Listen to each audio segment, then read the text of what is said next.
Previously on the Lobby USA, spying on American students, a worker at the Israeli embassy describes her remit to our undercover reporter.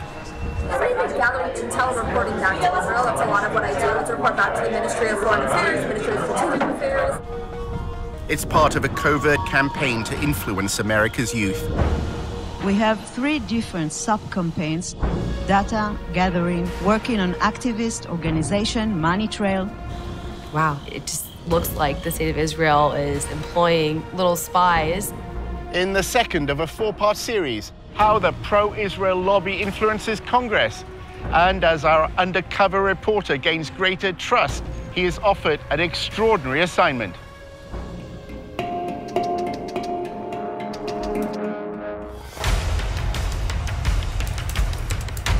Using an undercover reporter, Al-Jazira's investigative unit infiltrates one of the most powerful lobbies in the world. Getting $38 billion in security aid to Israel matters, which is what AIPAC is doing. We examine how the lobby, led by AIPAC, the American Israel Public Affairs Committee, has secured unwavering support in Congress. Congressmen don't do anything unless you pressure them. And the only way to do that is with money. What the lobby is all about is to make sure that Israel gets special treatment from the United States forever. But after occupying Palestinian lands for half a century, the pro-Israel lobby is facing a new challenge. We called for a full boycott of Israel, divesting from it, and eventually imposing sanctions on it to achieve UN-stipulated rights of the Palestinian people. A movement to boycott, divest, and impose sanctions on Israel, BDS, was formed on American campuses. It seems to be achieving its goals. It threatens future American support for Israel. We believe in justice for all people. So that means the occupation has to end. Israel's Ministry of Strategic Affairs responded with a covert operation to defeat BDS. אתה צריך לעשות את זה עם הרבה מאוד עמימות. זה לא גוף צבאי היררכי שאם הרגנו את X, אז כל הגוף מתחתיו לא פועל. So the Israeli government leverages Jewish organizations in the diaspora. Absolutely. It's a psychological campaign involving spying and smears. You discredit the messenger as a way of discrediting the message. Just stay on message. And what is that message? BDS is a hate movement. While our reporter monitored pro-Israel groups, he was asked to go undercover for the lobby. You're going into enemy territory. It's not for everybody.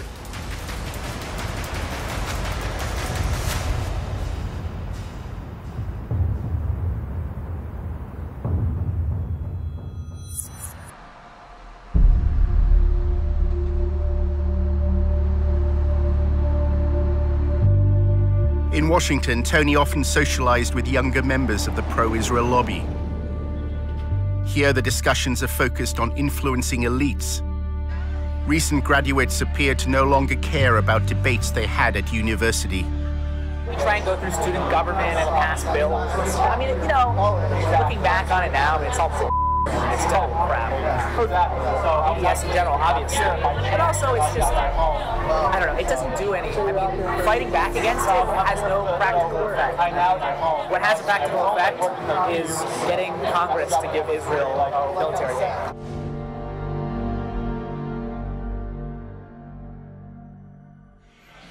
At the end of the day, it doesn't matter what happens at the University of X. What matters is what happens here. What matters is what happens in the capitals of the state, the capitals of other countries. The pro-Israel lobby is keen to co-opt elites beyond America. At a party organized by AIPAC, Tony met an intern at a public relations firm whose clients include the United Arab Emirates. The lobby apparently has allies in the Arab world. The American Jewish Committee is running a study tour to, it's either Dubai or Abu Dhabi, and they're talking about mutual cooperation.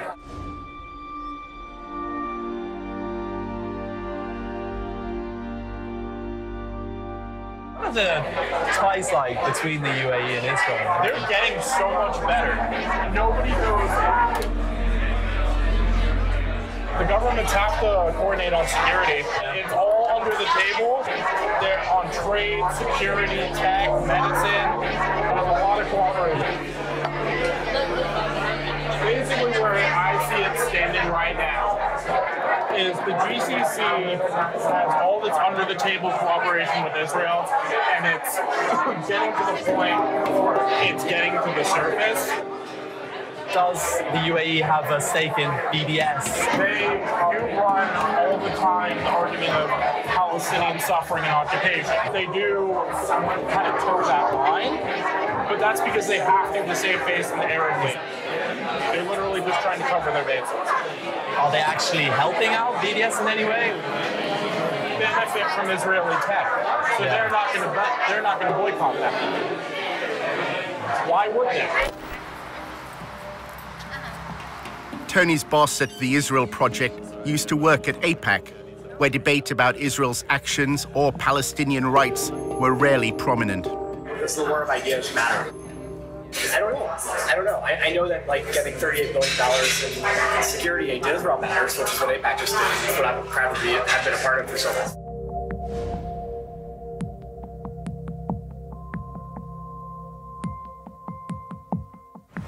My job was basically to convince students that participating in the war of ideas on campus is actually a distraction. You can hold up signs and have rallies on campus, but the Congress gets $3.1 billion a year for Israel. Everything AIPAC does is focused on influencing Congress. Congress is where you have leverage, so you can't influence the President of the United States directly, but the Congress can. AIPAC is very interested in making sure that every representative and every senator toes the line on Israel. And it is highly effective in that regard. That's why it's considered to be synonymous in many people's heads with the lobby. AIPAC's website shows members of Congress attending its conferences and declaring their support for Israel. And on behalf of Congress, thank you for sending a clear and unequivocal message to the world that the United States stands with Israel now, tomorrow, and always. I reject the BDS movement, whether it be on campuses in France and London or right here in the United States of America. To get elected in the American political system, you need lots of money. What AIPAC does is it makes sure that money is funneled your way if you're seen as pro-Israel, and it'll go to significant lengths to make sure that you stay in office if you continue to be staunchly pro-Israel. May God bless Israel. May God bless the United States of America. May God bless you all. Thank you so much. Thank you. They have questionnaires.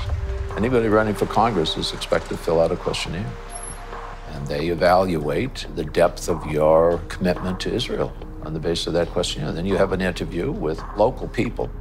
If you get AIPAC support, then more often than not, you're going to win. Jim Moran is a Democrat who represented a congressional district in Northern Virginia. You realize it's not just the money, it's the number of concerned activists. They'll send out postcards, they'll make phone calls, they'll organize. I mean, that's the democratic process. They understand the democratic process. We made sure that there were people in every single congressional district. And then you'd call them up and say, I'm calling from AIPAC in Washington. I did these calls. We hear that you're good friends with Congressman so-and-so. Oh my God, yes. We've been friends since elementary school. Well, what does he think about Israel? I never talked to him about Israel. Well, can I come down and talk to you and help you figure out a way to talk to him about Israel? No, just tell me. What should I say? I don't have to, I'll just tell him. Our undercover reporter wanted to learn more about how funding is secured for congressmen. Speaking of the devil. David Oakes, a prominent pro-Israel advocate, invited Tony to a fundraising event. Oakes later called him to discuss the details. Is it just a social event? No, hold on. I'm going to email you a list of the people that this group supports. This is the biggest ad hoc political group, and definitely the wealthiest in D.C. Hold on. Mark Kirk, the senator from Illinois. Ted Deutsch from Florida. Barbara Comstock, she's the congressman from Virginia. Richard Byrd, North Carolina. Kelly Ayotte is fantastic. She's in the Arms Committee. They'll walk in the room and they'll say, everything here is off the record. And then they'll say, here's a little bit about me, and then people will ask very specific questions. The fundraiser was being held in a wealthy suburb of Washington. The APAC group, it makes a difference. It really, really does. It's the best bang for your buck, and the networking is phenomenal. Congressmen and senators don't do anything unless you pressure them. They kick the can down the road unless you pressure them. And the only way to do that is with money. Right now, our current contribution limit from any person to a candidate is $2,700. Now, that's a lot of money, you know, and that can certainly buy some gratitude with the lawmaker.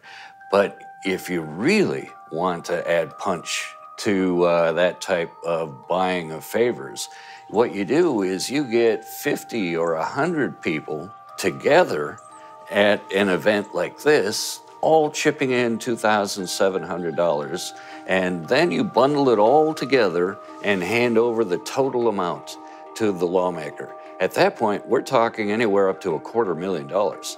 So suddenly you've got a group of people with the same demand they want from the lawmaker handing over $250,000. That buys a lawmaker. The fundraiser was for Anthony Brown, who ran for Congress in November 2016. This is direct spending. Brown's going to use that 30 grand to do ad campaigns. So they strategically pick the ones who are in the close regions that they want to build relationships with. So we want the Jewish community to go face to face in a small environment, 50, 30, 40 people, and say, this is what's important to us. We wanted to make sure if we give you money that you're going to enforce the Iran deal. That way, when they need something from him or her, like the Iran deal, they can quickly mobilize and say, look, we'll give you 30 grand. They actually impact it. He's actually saying we're buying these office holders. And that's the point. We're chipping in all this money so we can hand over $100,000 or $200,000 to the office holders so we can buy them. You're not supposed to advertise. There's all these advertising laws. I was surprised they had an invite. I've never seen an actual invite before. Oakes described a similar event he attended in New York, which included donors from Wall Street. In New York, with Jeff Talbot, we don't ask a goddamn thing about Palestinians. You know why? Because it's a tiny issue, that's why. It's a small, insignificant issue. The big issue is Iran. We want everything focused on Iran.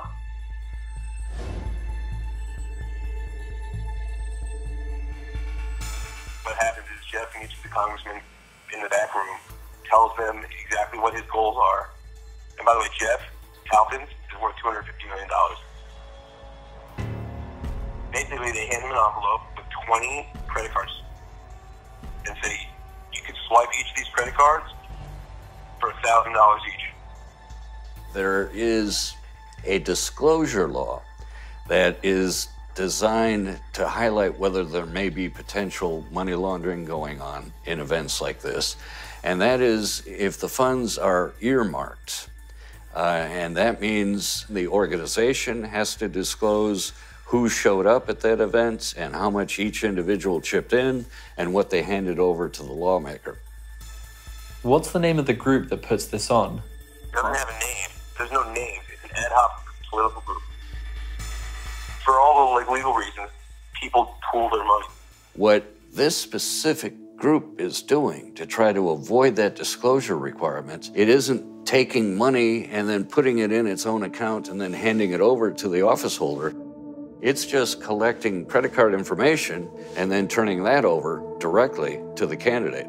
Therefore, it's not violating the earmarking law, and they're not reporting this. All we would see on the campaign finance reports are the individuals who contributed. But there'd be no record on those campaign finance reports that they worked together as a bundling group, that they were all at this event. All we'd know is person A gave $2,700, person B gave $2,700, and we'd have no idea they're working in tandem with each other. The one in New York is 10 grand over 2 cycles. It's a minimum commitment. Some people give a lot more than that. Whatever your commitment is, so like if you give $5,000, Jeff will ensure that I don't go over the $2,600. You know what I'm saying? If one is at a meeting where person A wants to give $5,000, another person has only $100 to give, and that person gave $2,500 to the other person at that meeting as a gift, and they both therefore gave a total of $5,000, $5,100, would that be illegal? That would be illegal. That would be laundering of campaign contributions. The limit applies to the individual. And so each individual is subject to that $2,700 limit. And if any individual goes over that limit, they are violating the contribution limit. They cannot legally do that by laundering money through other individuals. If you give $5,000, you definitely ensure that I don't go over the $2,600. You know what I'm saying?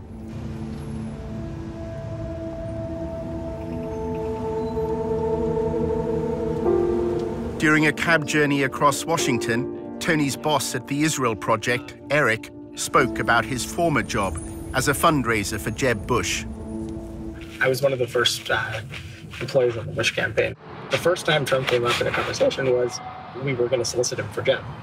And we're like, why isn't he writing a check?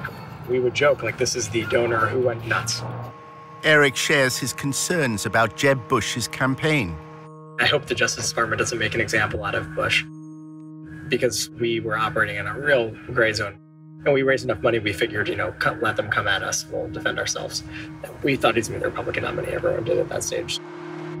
A relatively small number of families supply hundreds of millions of dollars annually to lobby politicians. The 200 families whose giving constitutes 90% of all political giving are not giving because they want a government contract or because it's good for their business. They're doing it because they actually care. In my view, it's obscene how much money there is. One of the most effective uses of the lobby's funds occurs when Congress is on its break.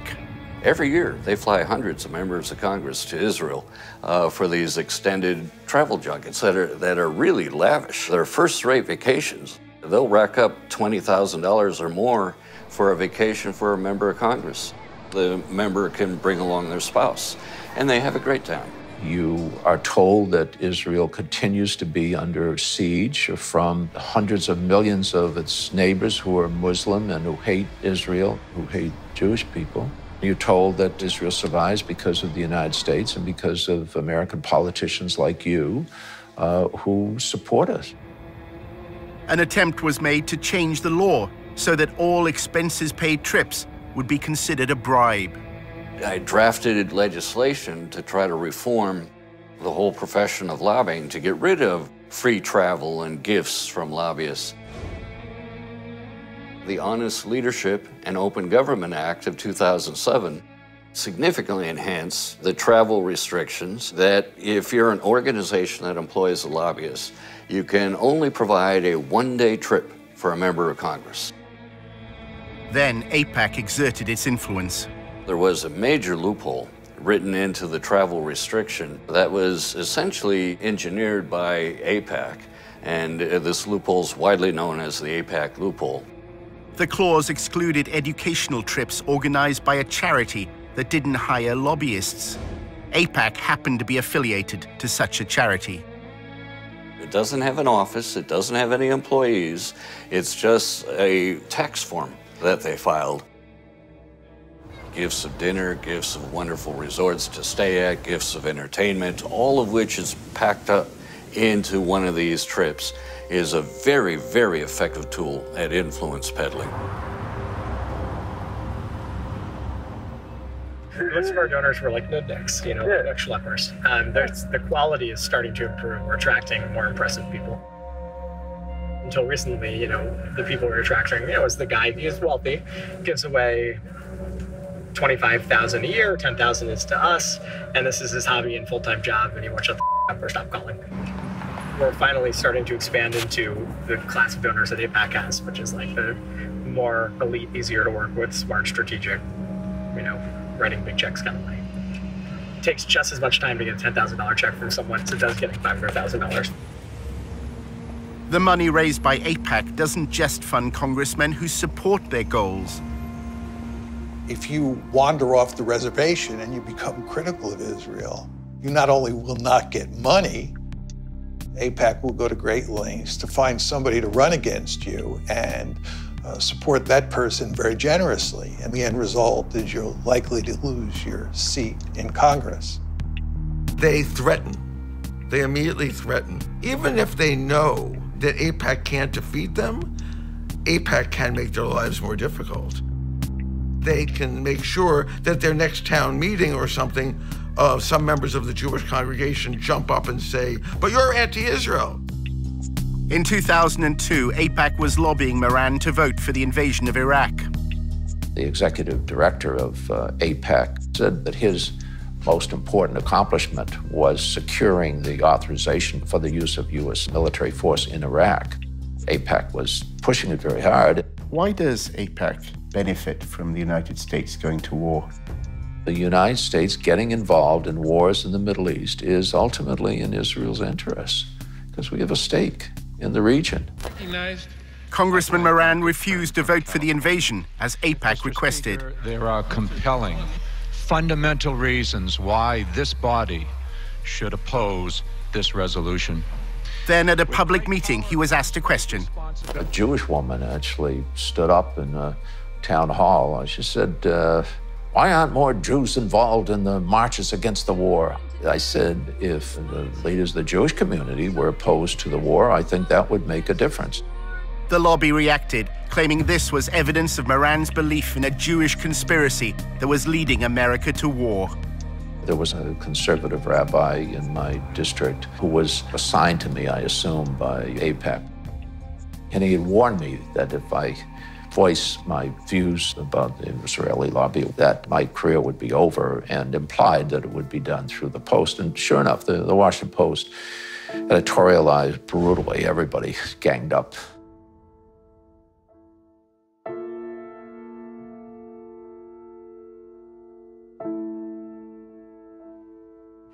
So what are the main outlets that TIP work with? Washington Post is the biggest one. Okay.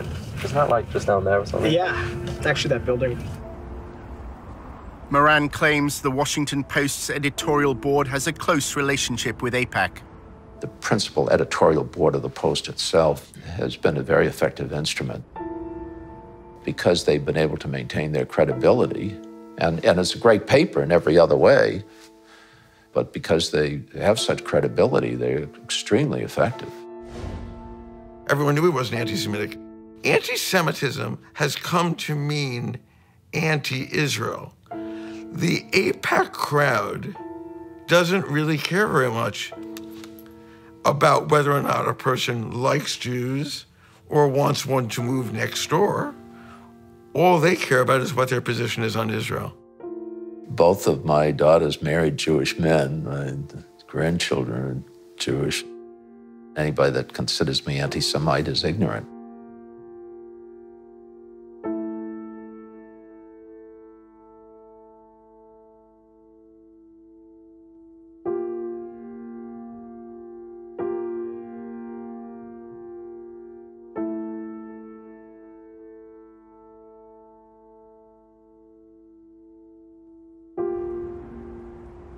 In part two, a battle over the definition of anti-Semitism on America's campuses.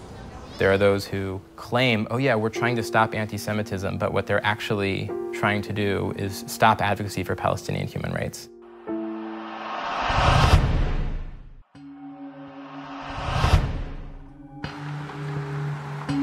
In part one, our undercover reporter discovered that many young people in the pro-Israel lobby have given up debating the BDS movement on campus. We try and go through student government and pass bills. I mean, you know, looking back on it now, it's all it's total crap. Fighting back against it has no practical effect. What has a practical effect is getting Congress to give Israel military aid. Tony was attending a party run by an advocacy group that he'd joined. A journalist then approached him with an extraordinary proposition. He wanted Tony to work undercover for the lobby at a meeting of BDS activists. for the Allgemeiner, and we're trying to recruit someone to go undercover just to go there and just see what's going on. And I think the person would get paid for it too.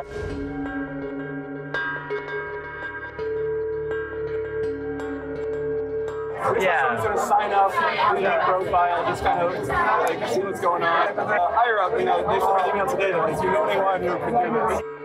For some reason, he popped into my head.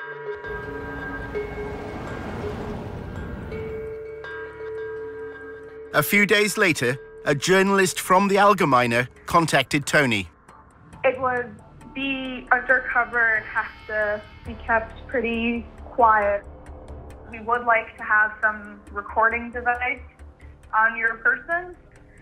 Any level of potential danger or, difficulty, violence or verbal assault, none of that concerns you or puts you off? No, because I think I'm pretty good at just being kind of zen in the face of verbal assaults. The Allgemeiner claims to be the fastest growing Jewish newspaper in America. It pays particular attention to events on college campuses. We're working on a project now about ranking U.S. universities and colleges in terms of their anti-Semitic and anti-Israel activity. We have a campus bureau that monitors this sort of behavior and these incidents and these campaigns all day long, all week long. The Allgemeiner often reports that anti-Semitism exists amongst pro-Palestinian student groups. The language that comes from those arenas move into that sphere of the new anti-Semitism, which is anti-Israelism. And that's a big focus at the Campus Bureau, looking at the blurring of those lines and where those boundaries have eroded. As journalists, right, exposure is the goal, exposing truth. In August 2016, a story in the Allgemeiner caused waves in Washington's pro-Israel circles. The thing that I'm working on, you might have seen the news recently about a cesspool of anti-Semitism at the University of Tennessee.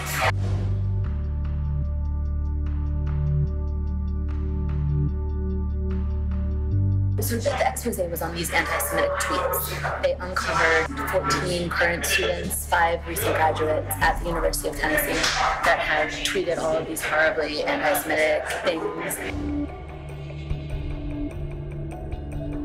The evidence was released by an anonymous group within the pro-Israel lobby. They're called Canary missions. Nobody really knows who they are. Yeah. They expose anti-Semitism, anti-Israelism, and anti-Americanism in the U.S., like on college campuses. They study it and then release these expose reports, but they're secretive. They don't reveal who they are. The University of Tennessee is based in Knoxville, a quiet city in the east of the state. Tennessee is conservative and religious. The Christian church has political influence here. 6 out of 10 voters opted for Donald Trump. At the university, students and professors, including opponents of BDS, were taken aback by the headlines. It said that there was rampant anti-Semitism at the University of Tennessee. This was quite a shock. It was very surreal and strange. I didn't see anything happening on the ground. It all seemed to be internet-based. There's this international headline with our names and this defamation of our characters. It was the last thing that we were expecting to happen. I was surprised that they were targeting the University of Tennessee. I mean, there's just not a whole lot going on in Knoxville. It just seems such a benign target. Several tweets were clear-cut examples of anti-Semitism. Some failed to distinguish between Jewish people and the State of Israel. Others made vile references to the horrors of the Holocaust. There were definitely some very anti-Semitic things said, but it seemed to be by a limited number of students. Those tweets are horrible, and that should not be supported by anybody. One of the students, there were tweets from when they were 14, 15, and 16 years old. People do and say stupid things. Students who were campaigning for Palestinian equal rights were immediately suspicious, believing the Allgemeine had another motive in running the headline. The way that I saw that article was that to discredit some of the work that we were doing, they threw in these people who are a part of the Muslim community or a part of the Arab community around Knoxville, and things that they had said, things that they had done. They were very old, a lot of times before people had gotten to college. I think this is just old stuff that's being dug up for lack of any other material. I was really horrified that you had essentially this blacklist of students. The list included Summer Awad, a Palestinian American. She was accused of supporting terrorism after sharing a Facebook post. In that image, I mean, all it is showing different tools of Palestinian resistance. One of them's BDS, one of them's stones, and the one that they circled happens to be the knife. They obviously have much bigger weapons than the Palestinians can even imagine having, but they're just able to frame this image of violence and to frame this image of defending themselves. Shortly after being named by Canary Mission, posters and flyers linked BDS supporters to Hamas. There was a list of most of the names of the students that were mentioned in the Canary Mission. All I kept seeing were flyers all over the place. Like, they'll put it on cars, they'll put it on side tables in the student centers and stuff like that. That kind of scared me, to think that there are actually people physically on campus posting these things. Back in Washington, Aviva is drafting a letter to the University of Tennessee on behalf of the Brandeis Center. They want the university to take a stand. We're telling them that basically they need to issue a stronger statement. They need to investigate the students that were involved. They need to offer education and training. In addition to drawing attention to those responsible for anti-Semitic tweets, their orchestrated release served another purpose. It's part of a wider campaign by the pro-Israel lobby. The problem right now, I think, on universities is that administrations don't realize that anti-Israel statements or anti-Zionist statements often are also anti-Semitic. To find out what anti-Semitism means for the lobby, Tony visits Aviva's boss at the Brandeis Center for Human Rights in Washington. Despite its name, it's a pro-Israel lobby group. Hi. It's great to finally meet you. Really good to meet you. Kenneth Marcus is involved in the lobby's attempt to redefine anti-Semitism in a way that could include criticism of the state of Israel. Right now, the challenge is that there are people who say, you know what, anti-Israel politics have nothing to do with anti-Semitism. Well, you've got to show that they're not the same, but they're not entirely different either.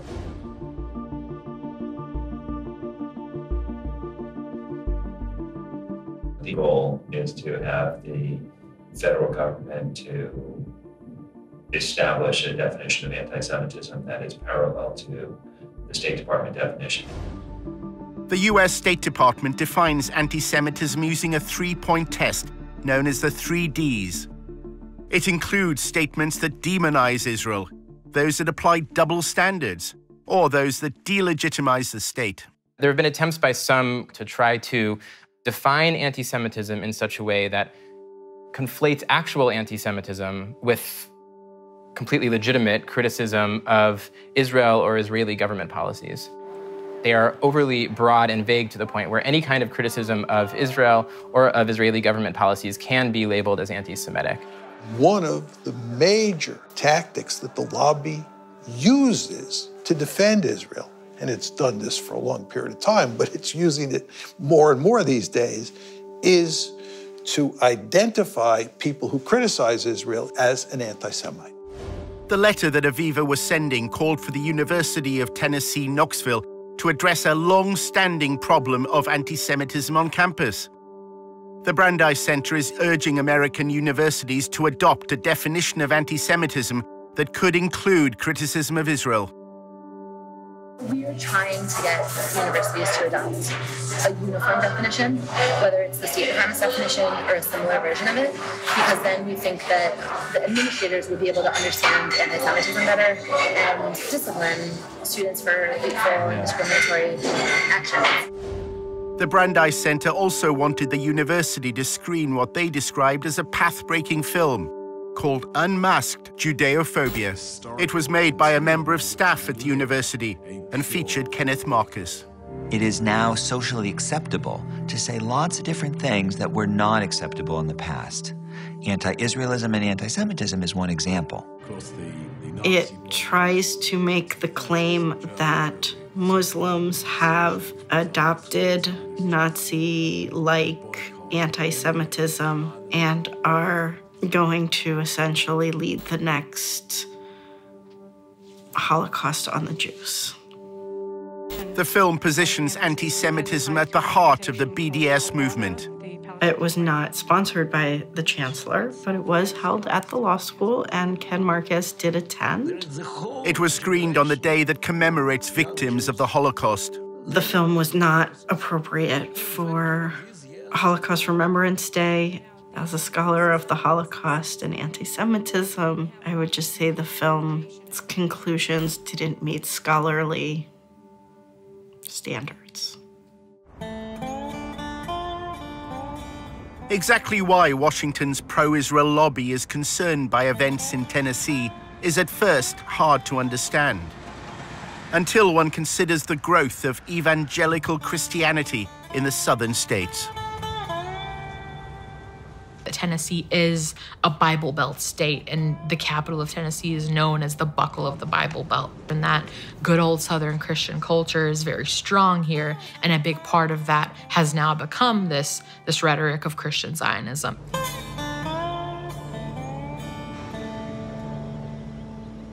Satan hates Israel and the Jews because Israel's restoration initiated the last days of Bible prophecy.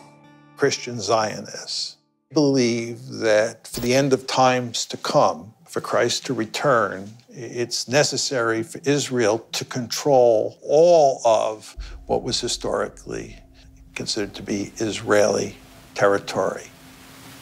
Based on prophecy, Jesus Christ could never have returned for the church to resurrect the dead in Christ until Jerusalem was first in the hands of Israel and the capital of Israel.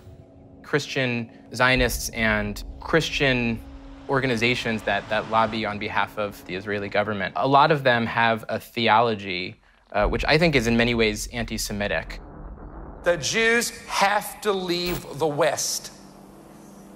It says in your Bible, God will bring them back to Israel from the West.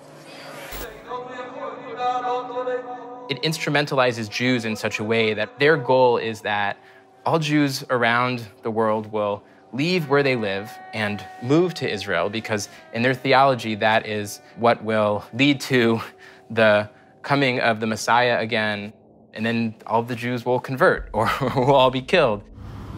Leaders of the Christian Zionist lobby threw their weight behind the Trump election campaign.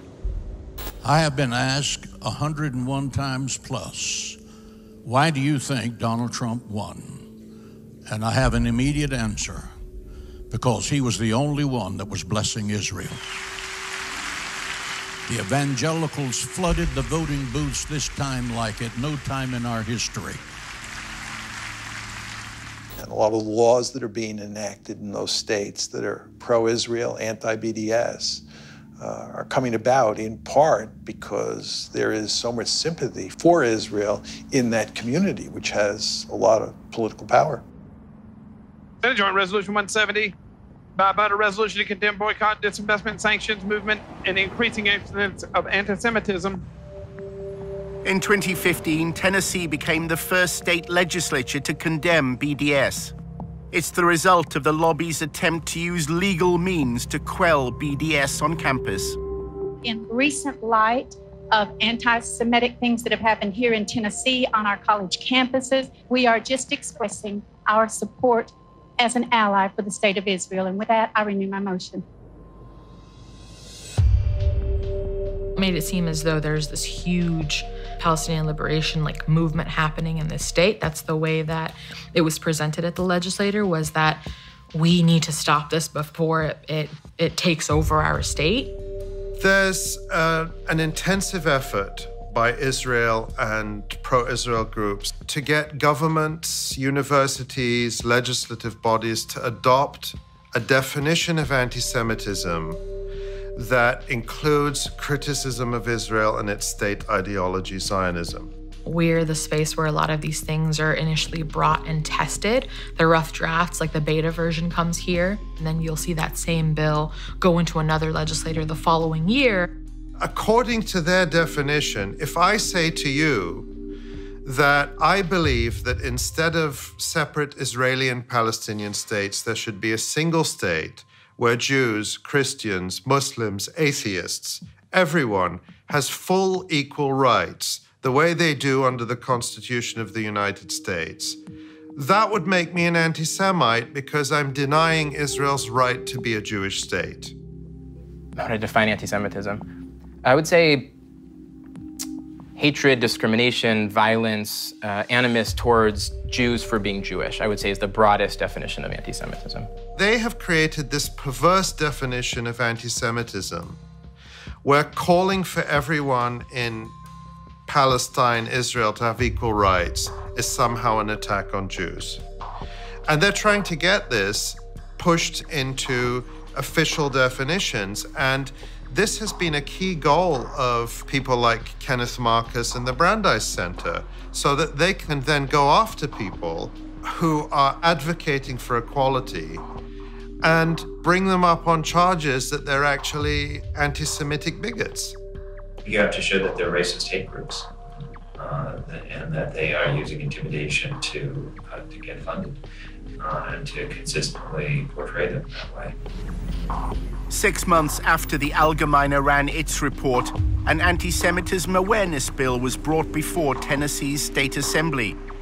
The bill incorporates the 3Ds definition, which can include criticism of Israel. Kenneth Marcus gave evidence.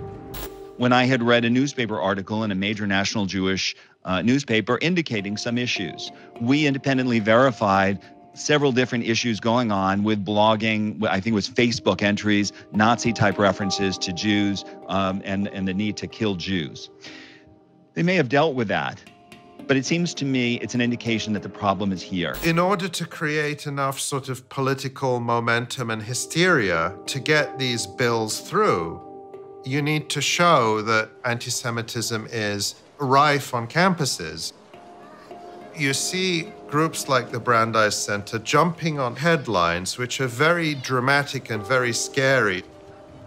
Incidents like the one that they claimed happened at the University of Tennessee are certainly helpful in a political sense if you're trying to push legislation like that through.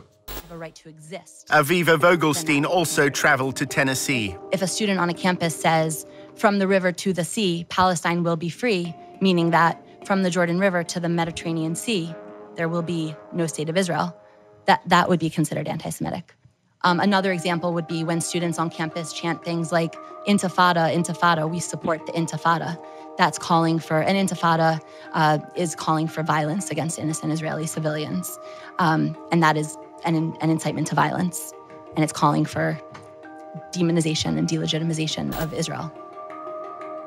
7 months earlier, when Aviva was writing the letter to the University of Tennessee, she was talking to a leader of the Jewish community in Knoxville. It seems that she told Aviva that the University of Tennessee doesn't have a long-standing problem of anti-Semitism. She's like, I've been on campus for 10 years and there have been no actual incidents of anti-Semitism. These tweets are obviously disgusting and need to be addressed. It's very misleading that they're calling this a cesspool of anti-Semitism. Jewish students at the University of Tennessee repeated this sentiment before the state legislature. When people say things like we're experiencing anti-Semitism, it hits us pretty hard. When we were told that this was being said about our university and the climate at our university, we were really confused because we had never heard about any form of anti-Semitism that was happening on our campus. So this was kind of, the first thing to come to us. So if we're the students who are supposed to have been affected by this so-called climate, you would think we would kind of know about it before. There's no evidence that there's sort of an atmosphere of intimidation against Jewish students. Once you look behind the headlines at Tennessee, that's what everybody said. I think it's important to highlight that any allegations that this bill is based off of, those allegations are purely external allegations, meaning they're coming from all over the country except for Tennessee. Everybody agreed on that. The only people who didn't agree were the people coming from outside the university, Kenneth Marcus and others, who have the agenda to present the University of Tennessee and other campuses as dangerous places for Jewish students. One of the consequences of the allegations of anti-Semitism has been to temper activism for Palestinian equal rights. You can look at this campus in the last 8 months and see that there has been little to no activism on that forefront. I would say last year this time, we had a new sort of like adrenaline underneath us, and then this kind of completely killed our fire. And it was hard to gain that momentum once again. Remember that there's 2 steps in the lobby's game plan. The first is to put out a story that's very favorable to Israel. But the second step is to do everything possible to minimize the amount of debate there is about Israel and silence the other side as much as possible. After Aviva spoke to Jewish students in Tennessee, she also learned that their greatest concern is unrelated to pro-Palestinian activism. BDS is not a real movement on the campus. Students for Justice in Palestine, which has like a large following nationwide, has like very few active student members. We mostly only have problems with Christians trying to proselytize the Jewish students, because in the South it is happening. Everyone is so like, it's like evangelical. I find it incredibly troubling that at a time when we see a rise in real broad daylight anti-Semitism in the United States, there are those who claim, oh yeah, we're trying to stop anti-Semitism, but what they're actually trying to do is stop advocacy for Palestinian human rights.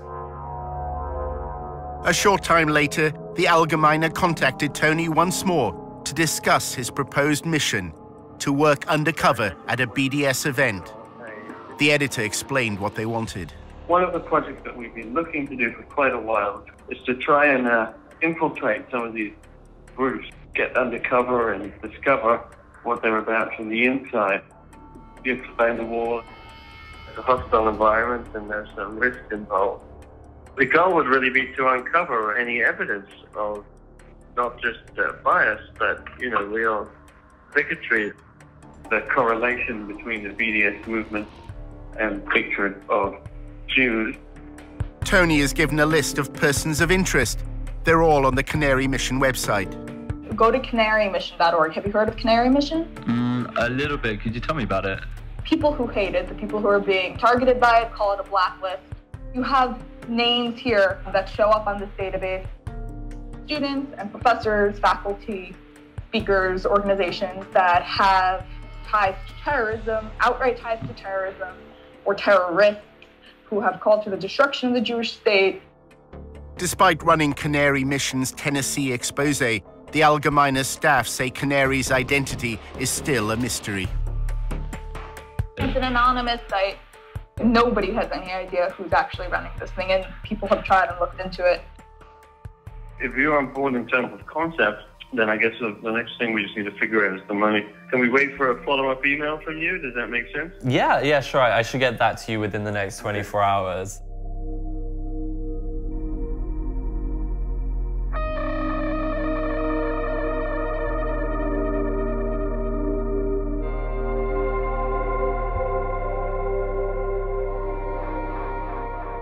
Coming up in episode 3 of The Lobby, how anonymous websites smear pro-Palestinian activists on campus. It was really an attempt by people who didn't know us to think, maybe I can destroy this marriage at the very least. It's psychological warfare. Drives them crazy. They're terrified of Canary Mission. And we reveal for the first time the people behind Canary Mission.